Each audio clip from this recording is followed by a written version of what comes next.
commencer avec une belle asana qui est Garudasana, la posture de l'aigle. On va se placer sur la jambe gauche et puis on va prendre appui. Alors vous allez lever les bras et le bras droit va redescendre, on va enrouler et descendre les coudes. On va descendre un petit peu le menton, plier la jambe d'appui, la jambe gauche, et enrouler la jambe droite autour. Peut-être que les orteils viennent se caler derrière, peut-être que non. Et on respire. Alors on va vérifier, est-ce que le dos est un peu droit, au moins un peu droit on va dire. On va essayer de le garder bien droit. On peut remonter un petit peu les mains si on veut. On gardera les mains vers le visage. On rentre un petit peu le menton pour pousser l'autre sommet du crâne vers le ciel. On va plier un petit peu plus la jambe d'appui. On respire.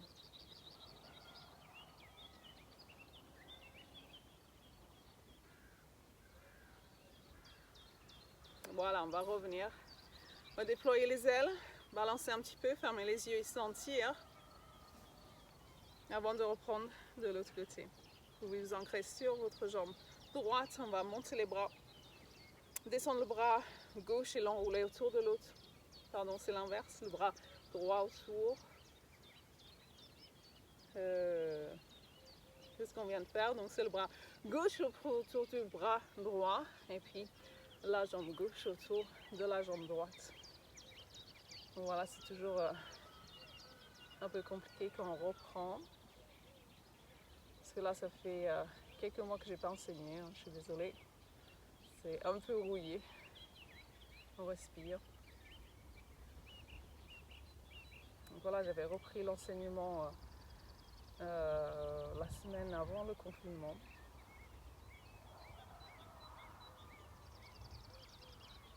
On va remonter, se placer et peut-être rouler les épaules un petit peu vers l'arrière. Fermez les yeux et sentez comme vous êtes bien enraciné maintenant. Après, vous êtes envolé comme un aigle.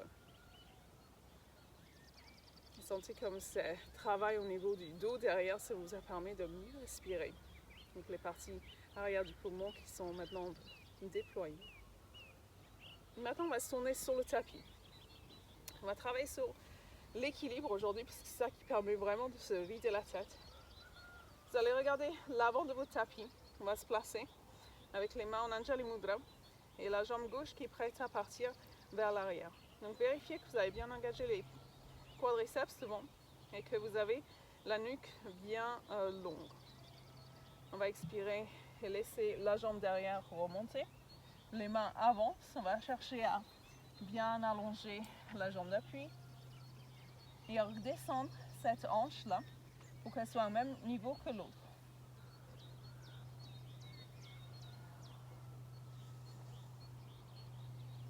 On va rentrer un petit peu le menton et peut-être regarder un point d'appui visuel juste en dessous du visage. Voilà, on va revenir avec contrôle et élégance, pas comme je viens de faire. Et vous pouvez secouer les jambes, sentir les différences entre les deux côtés, il y en a pas mal. Voilà, on va revenir pour repartir avec l'autre jambe qui va être la jambe d'appui cette fois-ci. Donc vous êtes ancré sur votre jambe gauche, la jambe droite qui est prête à repartir derrière. Donc on va entrelacer les doigts différemment. Maintenant, ça vous donnera une sensation un petit peu étrange. Voilà, on va reposer le regard peut-être à 1 mètre devant nous. Et on repart. On se stabilise, on cherche à vraiment dessiner un T avec le corps. À descendre la hanche droite au même niveau que l'autre, comme ça les deux sont absolument horizontales l'une par rapport à l'autre.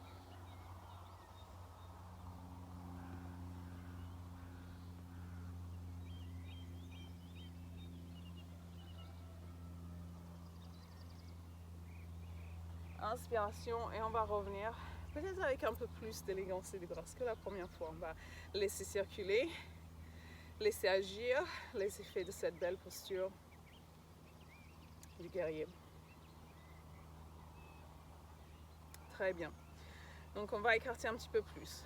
Vous montez les bras, on va inspirer, on va aller vers la droite, placer la main gauche sur l'épaule, l'autre main va venir s'installer derrière, puis on va se pencher, pousser l'épaule le plus loin possible avant de revenir. Pas besoin de rester dans cette position, on va Faire la même chose de l'autre côté. Donc on se penche et on pousse l'épaule vers l'arrière.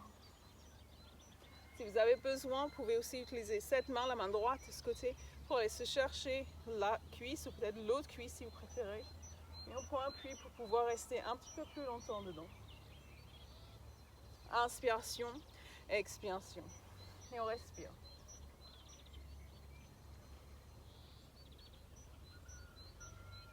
Inspiration, expiration. Inspiration, expiration. Et vous allez revenir. On va écarter un petit peu plus pour avoir l'espace entre les jambes qui va être équivalente à la longueur de votre jambe. Donc souvent, ça va être, si on teste, si on vient s'accroupir sur un côté, voilà, on va avoir le talon qui reste là et on va garder cette position des pieds. On va pivoter les deux pieds vers la droite. On va pousser la hanche droite vers le bord long de votre tapis et puis on va allonger les bras. Vous pouvez venir regarder votre main droite. On pousse la tête vers le ciel et on inspire. On va expirer, pousser vers l'avant. On va revenir, s'apprêter à repartir avec l'expiration. Inspiration, expiration. Et cette fois-ci, on va venir s'installer. Peut-être la main elle va être sur la jambe un peu plus haut. Peut-être qu'on peut descendre jusqu'à la terre et puis on va tendre la main vers le ciel. Respire. Donc si ce n'est pas possible de venir regarder cette main qui est au-dessus pour des causes des cervicales, vous pouvez toujours regarder pile en face ou alors la main qui est en dessous, ça c'est possible aussi.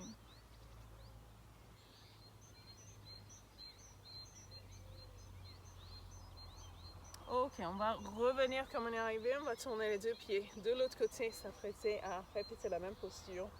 On allonge le dos, on serre bien les quadriceps sur la jambe gauche, expiration et on plonge loin devant. On va revenir avec une inspiration, allonger le dos, expiration, on va peut-être aller un petit peu plus loin. Inspiration, on revient. Expiration et on y va. On va placer la main là où elle arrive, peu importe où elle arrive, il n'y a vraiment pas de compétition, pas de but à avoir.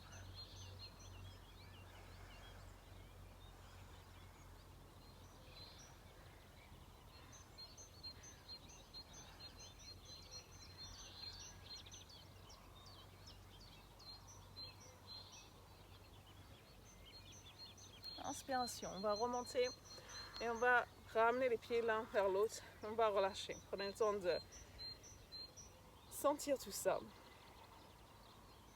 Et on va écarter à nouveau. On va inverser la posture. Donc là, vous pouvez utiliser une brique que vous allez placer à l'intérieur de votre pied droit. Encore une fois, on a les talons qui sont parallèles, comme si on avait une ligne qui était parallèle à notre bord long du tapis. Cette même ligne qu'on a entre les deux hanches va être parallèle au bord long du tapis aussi. Inspirez cette fois-ci. On va se tourner. Du coup, justement, on vient emmener la hanche gauche, on pousse vers le bord court du tapis. Cette fois-ci, on va allonger le dos, descendre sur l'expiration. La main gauche vient s'installer soit sur la jambe, peut-être sur le sol. Et on va pousser haut avec la main opposée. On cherche à regarder le pouce qui est au-dessus, sinon en face, et peut-être sinon la main qui est en dessous si vous préférez.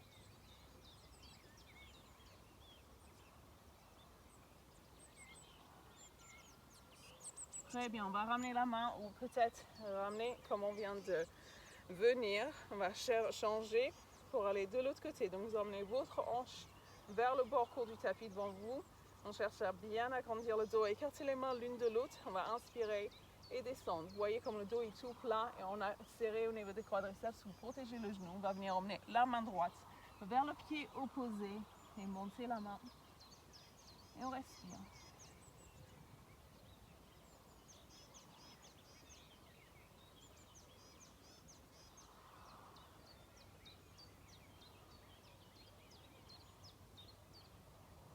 Très bien, on va plier la jambe d'appui, on va revenir comme on est arrivé.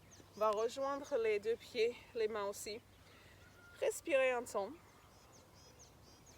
Peut-être répéter la posture si vous le souhaitez. Vous pouvez mettre pause, sinon on va venir s'installer sur le tapis et on va se placer pour faire la posture de la tête de vache. Donc on va avoir la jambe gauche qui va être en dessous, pliée, et la jambe droite qui va être dessus, pliée également, et peut-être pas forcément de manière égale. Donc vous pouvez là attraper des coussins, des couvertures pour égaliser. On cherchera en fait idéalement à avoir un genou qui va être par-dessus l'autre. déjà peut-être respirer un petit peu dans cette position, à rester, à chercher la verticalité du dos, on va dire, et puis à chercher à bien relâcher au niveau de cette hanche et des fessiers. Alors là, vous pouvez utiliser une sangle, j'en ai pas ici, c'est le bras droit qui monte, et puis on va encourager le coude vers le bas, et vous pouvez venir chercher votre sangle comme ça avec l'autre main. Voilà, on va redresser la tête par la suite. Et vous pouvez avoir le regard vers l'avant, ou alors peut-être qu'on va regarder au-delà du coude et respirer dans cette belle posture de la tête de vache, Gomukhasana.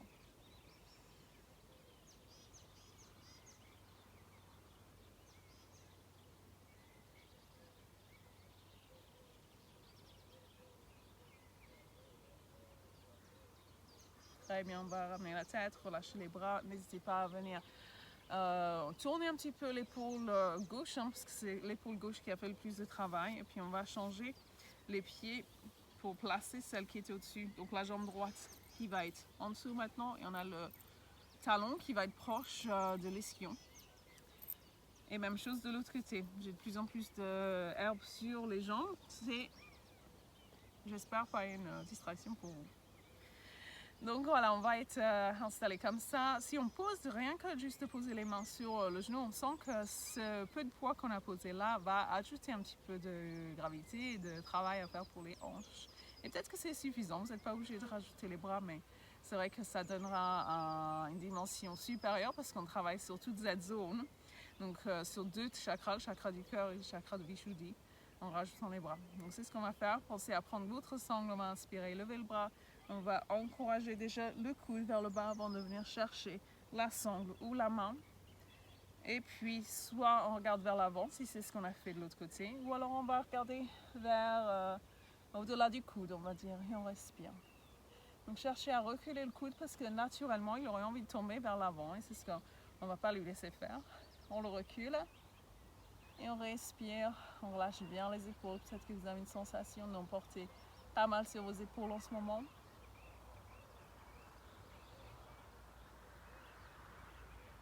Peut-être qu'il y en a qui sont un peu en vacances, hein? Pas des vacances choisies. Donc, voilà, on va les trouver à l'intérieur de nous, nos vacances. On respire bien. Et on va relâcher. Donc, le bras qui est au-dessus peut venir chercher l'épaule pour que ça puisse soulager. Faire des petits mouvements comme ça, des deux côtés. Vous pouvez répéter la posture si vous le souhaitez. Donc, n'hésitez pas à faire pause. Et puis, on va allonger le dos. On ne va pas allonger le dos, la jambe droite, pardon. Et on va installer le pied le plus haut possible au niveau de l'aine, on va dire. Vous allez vous placer en face de votre jambe. On va faire Janu Shirshasana, ce qui veut dire, Janu, c'est le genou. On voit là que notre langue vient du sanskrit. Et Shirsha qui est la tête. Donc on va emmener la tête vers le genou, mais on ne va pas faire le dos rond. On va protéger notre dos parce qu'il n'est pas aussi sain en bonne santé, on va dire, que ceux des yogis qui ont nommé ces postures. On se place en face de la jambe droite et on monte les bras, on va inspirer, expirer et descendre. On attrape peut-être la jambe, peut-être le sol, peut-être le pied, peu importe quoi. Et on respire. Vous pouvez, si vous arrivez à attraper le pied, vous pouvez en profiter pour le redresser, hein, de remonter un petit peu les orteils, comme ça on va sentir un peu plus d'étirement au niveau des ischio-jambiers, mais ça c'est pas obligatoire. Puis on va rentrer le ventre un peu plus et on va respirer.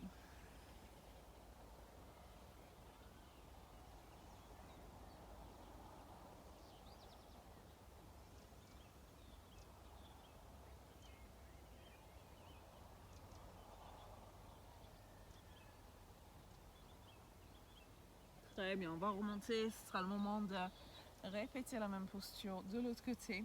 Avant de la répéter, sentez ces belles sensations d'énergie qui circulent dans la jambe, dans le torse. Et la respiration qui est changée maintenant, qui est un peu plus complète. On se met en face de la jambe gauche du coup. On inspire, on lève les bras. On expire et on vient s'installer. Vous voyez que je suis en train de faire des petits mouvements, c'est pour mieux m'installer dans la posture. Alors on va sentir que ça va avoir un bel impact sur le bas du dos. Voilà, on regarde déjà un petit peu les orteils. Comme je disais, on peut redresser un petit peu le pied. Hein. Si les mains arrivent jusque là, sinon c'est pas grave, ce sera peut-être pour un autre jour. On respire et on profite. Profitez-en pour vraiment lâcher prise à chaque expiration.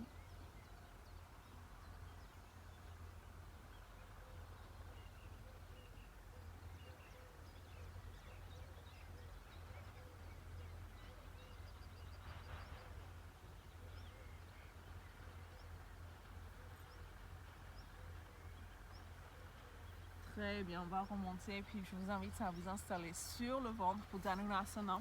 Donc avant-dernière posture. Dhanurasana qui va nous aider à vraiment masser le système digestif, masser le ventre. Donc vous pouvez écarter un petit peu les genoux, hein. Pour ça on va venir chercher les chevilles ou les pieds. On expire. Et puis on va lever déjà les jambes, puis le haut du corps. On respire, on cherche à garder le haut le plus haut possible, à pousser vers le haut avec les pieds. On ouvre bien le torse.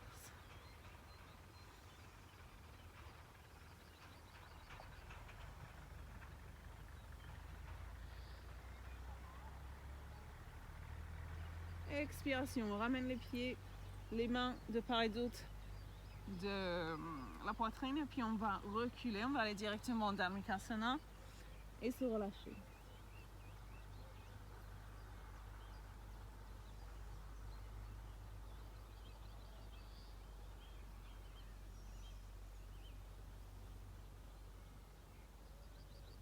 Inspiration, ce sera le moment de répéter la posture, donc n'hésitez pas à mettre pause pour votre vidéo si vous voulez le faire.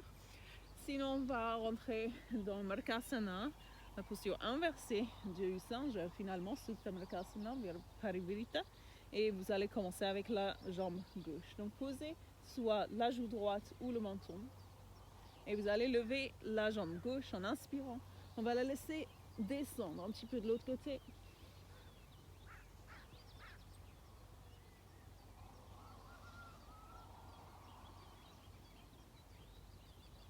On va plier la jambe avant de la ramener. Vous pouvez prendre un temps pour vous reposer en plaçant les mains ici qui forment comme un oreiller. Vous reposez pour respirer et profiter de cette belle torsion que vous venez de faire qui agit sur tout le système nerveux puisqu'on vient de vraiment essorer au niveau du dos.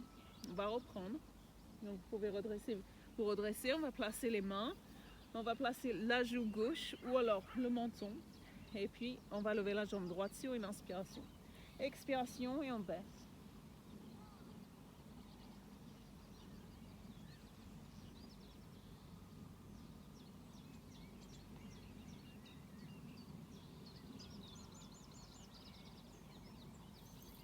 Voilà, vous pliez votre jambe avant de la ramener, puis on va venir se placer, main de part et d'autre de la poitrine.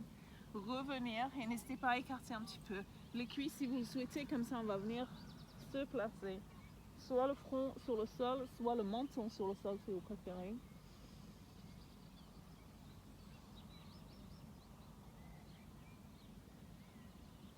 Très bien.